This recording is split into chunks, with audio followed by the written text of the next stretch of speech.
Bonjour, j'espère que vous allez bien. Moi, c'est Abdel Salim Garba. Je suis expert comptable et entrepreneur, initiateur de cette chaîne Réussir au pays. Bienvenue sur ma chaîne. L'objectif de cette chaîne, c'est de vous parler d'entrepreneuriat et d'insertion professionnelle et de vous donner de bons conseils en matière de développement personnel parce que je suis convaincu que le développement de ce continent ne peut venir que par sa jeunesse et que la jeunesse africaine doit prendre ses responsabilités pour redonner les couleurs à ce continent. Alors, c'est dans ce cadre qu'aujourd'hui, je vais vous parler de l'histoire de la chèvre de ma mère de Ricardo Kanyama. J'en avais déjà parlé une fois sur cette chaîne, mais je reviens dessus cette fois-ci et je redis encore de façon un peu plus détaillée. Ricardo Kanyama, en fait, c'est une histoire, c'est un Congolais.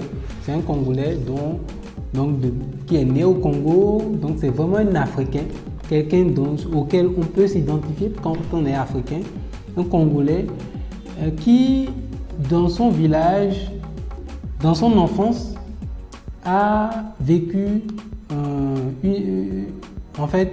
quelques aventures un peu tragiques, des difficultés comme tout le monde, comme tout enfant dans son enfance, mais qui finalement s'en est servi pour comprendre un peu de la vie et de l'éducation financière.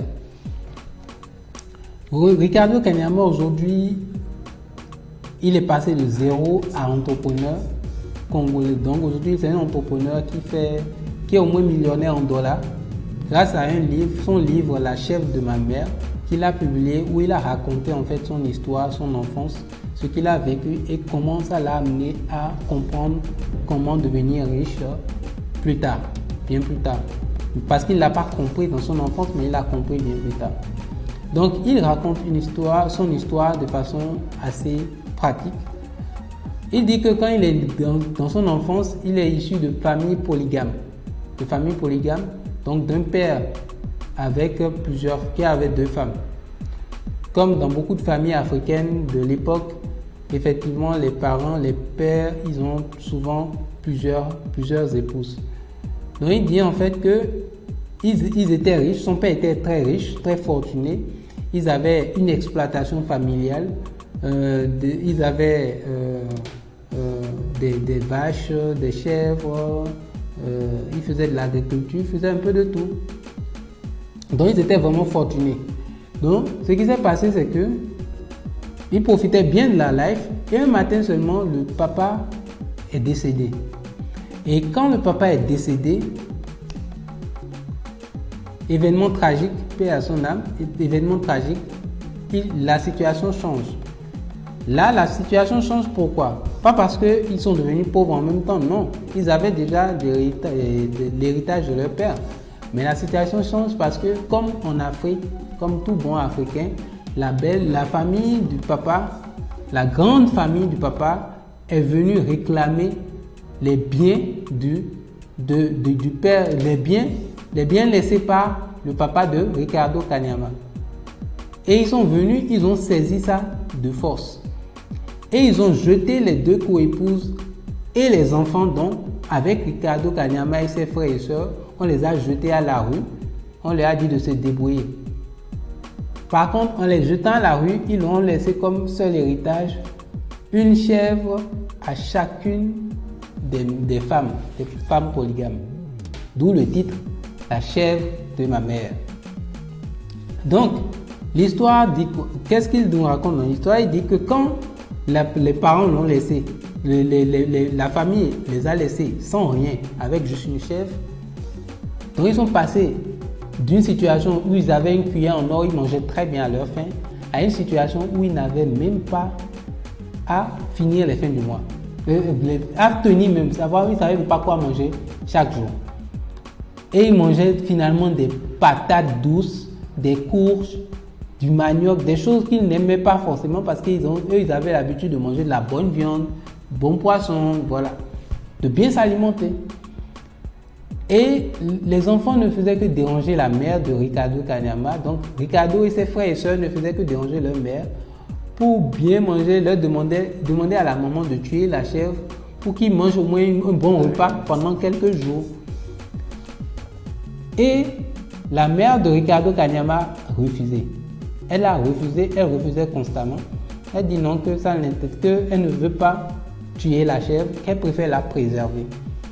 Les enfants ne comprenaient pas pourquoi.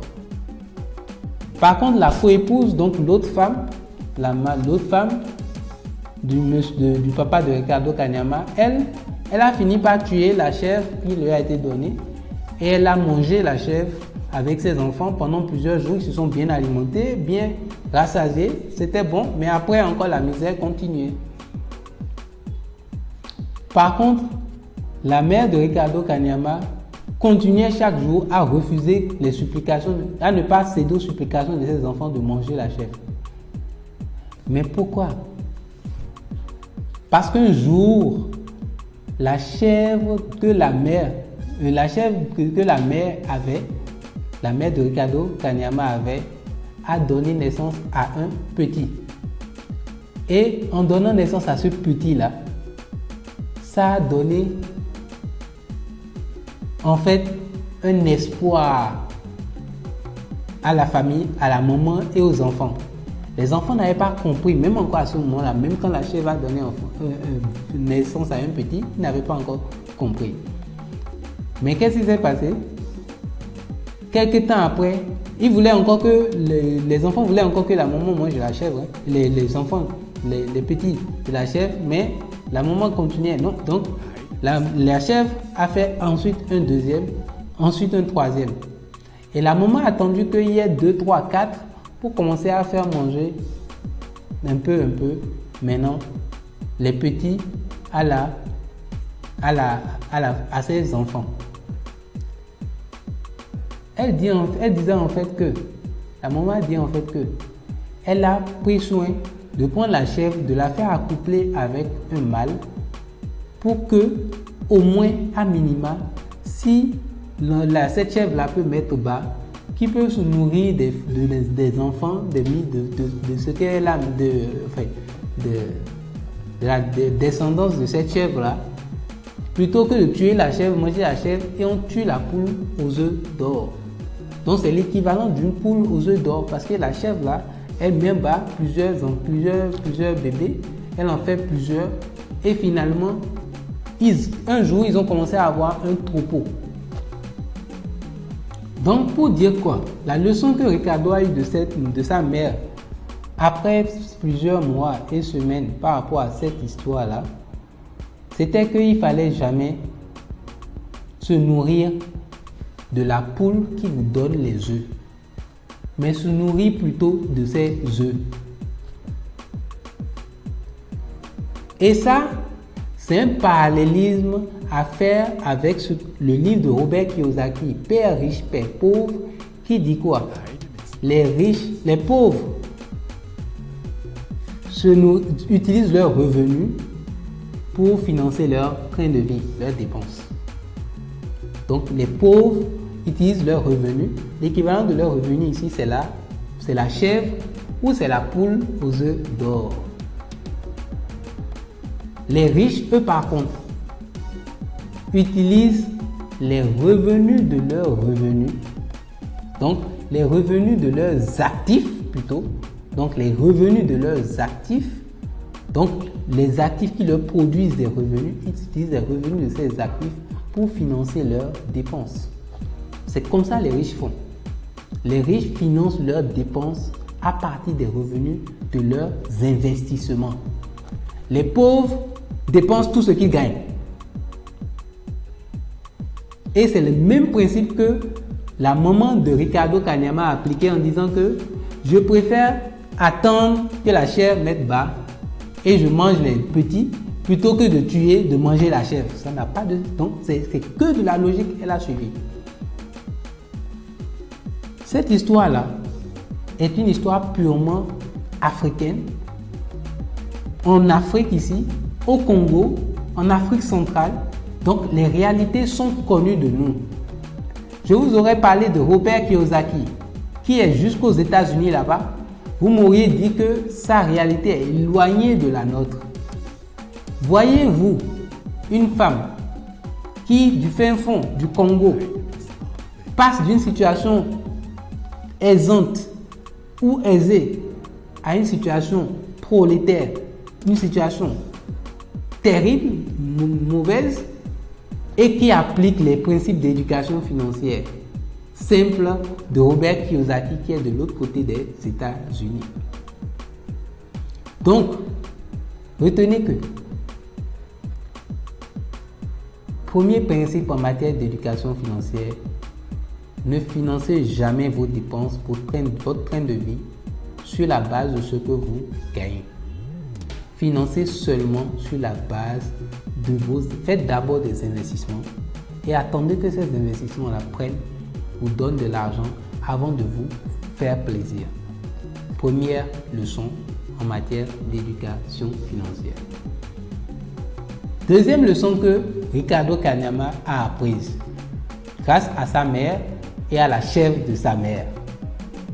Il dit, bien plus tard, quand il est allé à l'université, il a fait des études, un master en philosophie. Je me demande bien la philosophie, ce à quoi ça sert, en tout cas de façon pratique.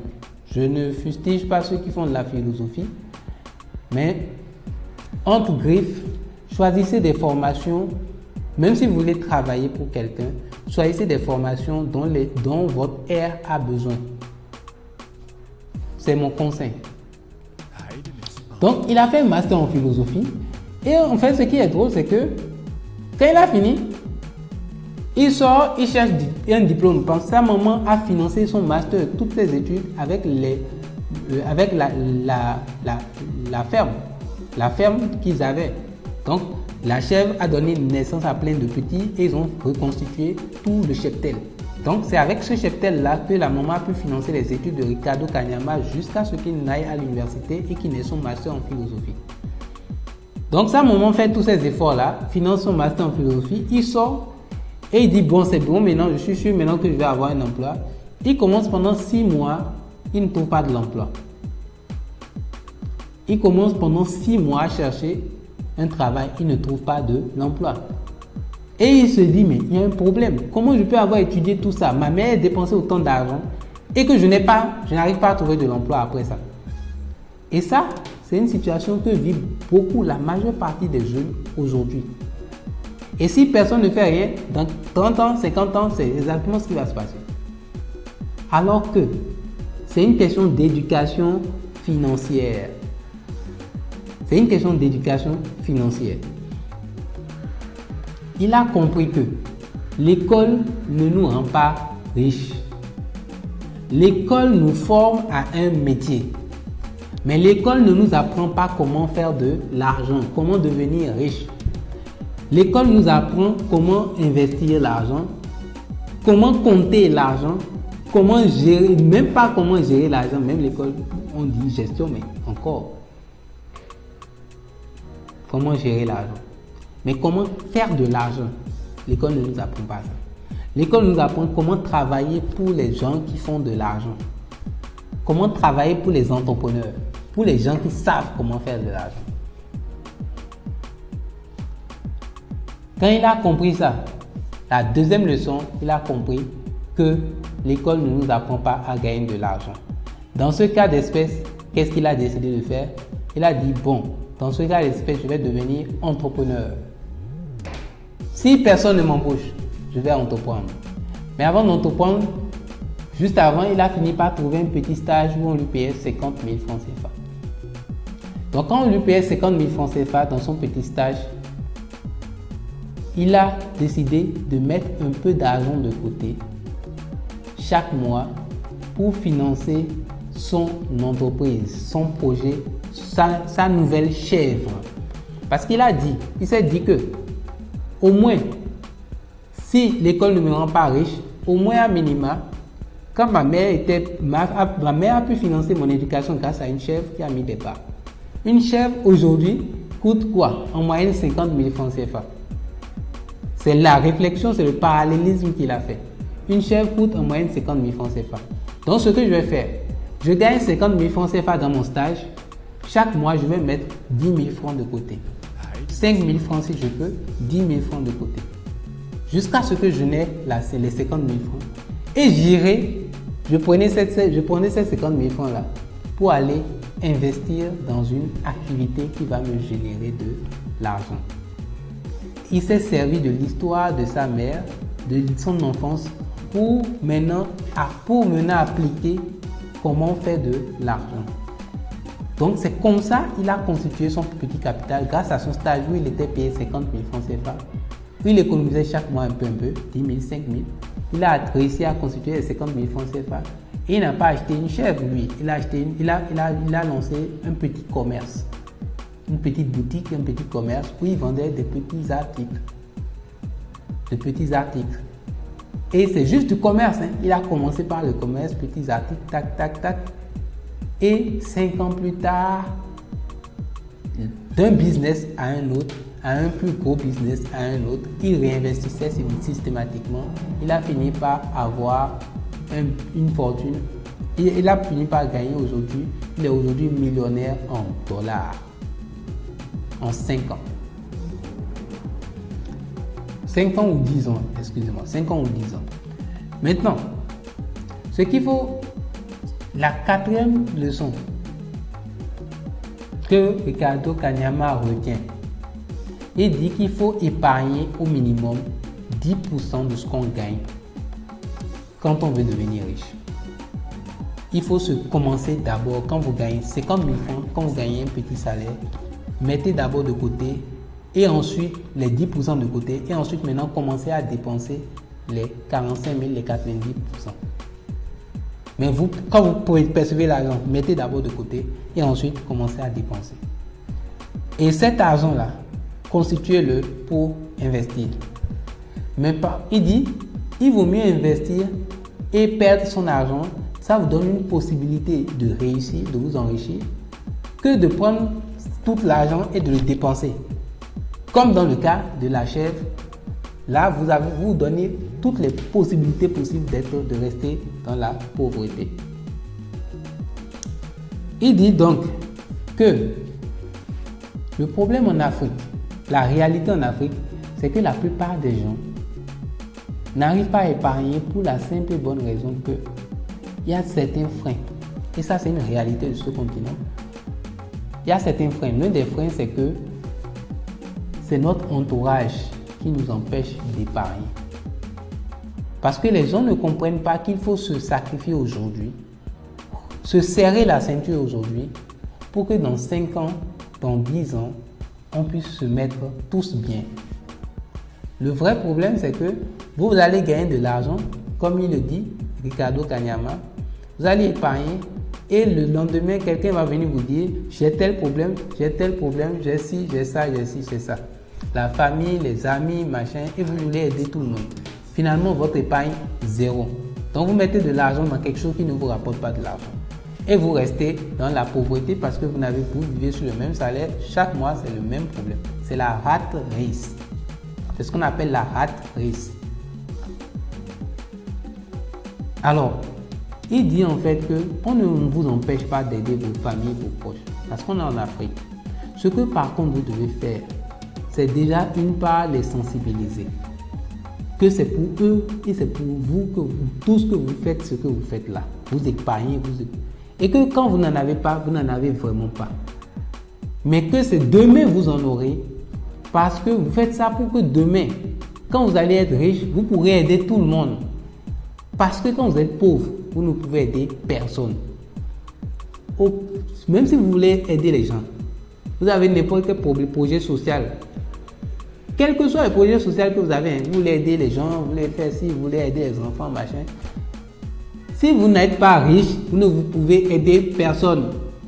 Et pour être riche, il faut investir. Et pour investir, il faut épargner. C'est que du bon sens. Donc quand vous comprenez ça, vous comprenez que il faut arriver à serrer la ceinture. Faites ce que vous pouvez faire pour les parents, mais faites-le dans les 90% de vos revenus que vous gagnez. Prenez les 100%, enlevez les 10% et aidez vos parents dans vos 90%. C'est tout. Comme ça, c'est gagnant-gagnant. Ne vivez pas au-dessus de vos moyens. Vivez en dessous de vos moyens. Sinon, vous ne serez jamais riche. Si vous dépensez plus que ce que vous gagnez, vous ne pouvez jamais faire de l'épargne. Donc, vous ne serez jamais riche. Donc, ce qui est important avec ça, c'est de retenir ces 4 leçons de Ricardo Kanyama qui sont: il faut apprendre à investir dans des actifs. Il faut épargner au moins 10% pour constituer mon capital investissement. Il faut sensibiliser son entourage, se serrer la ceinture aujourd'hui pour que demain, vous puissiez aider tout le monde en étant riche. Il faut jamais tuer la poule aux œufs d'or, ni tuer la chèvre qui va vous donner les petits. Jamais. Ne tuez, détruisez jamais vos actifs. Donc, quand vous retenez ces leçons-là, en matière d'éducation financière, vous allez devenir riche. Ce sont les leçons à retenir du livre La chèvre de ma mère de Ricardo Kanyama. J'espère que ce message va tomber dans de belles oreilles. Et je vous recommande vivement d'aller lire le livre de Ricardo Kanyama parce que c'est un très très bon livre. La chèvre de ma mère, allez le lire. Il va vous débloquer il va vous débloquer le mindset et vous ouvrir des perspectives. C'est un très bon livre que je vous recommande. Allez le lire. Et j'espère que cette vidéo, vous l'avez appréciée, que les conseils de Ricardo Kanyama auront de l'impact sur vous et que je nous souhaite, dans les 5 prochaines années, d'être tous riches. Dites-moi ce que vous pensez en commentaire des leçons de Ricardo Kanyama. Donnez-moi vos avis en commentaire. N'hésitez pas à partager si vous avez aimé la vidéo. N'hésitez pas à mettre le like et partagez à vos frères, vos soeurs, vos enfants, vos familles, les gens à qui vous pensez que cela pourra servir pour les réveiller en matière d'éducation financière. Quelqu'un a dit, si vous êtes né pauvre, ce n'est pas de votre faute. Mais si vous mourrez pauvre, c'est malheureusement de votre faute. Sur ces mots, on se dit à demain pour une nouvelle vidéo. Ciao, ciao.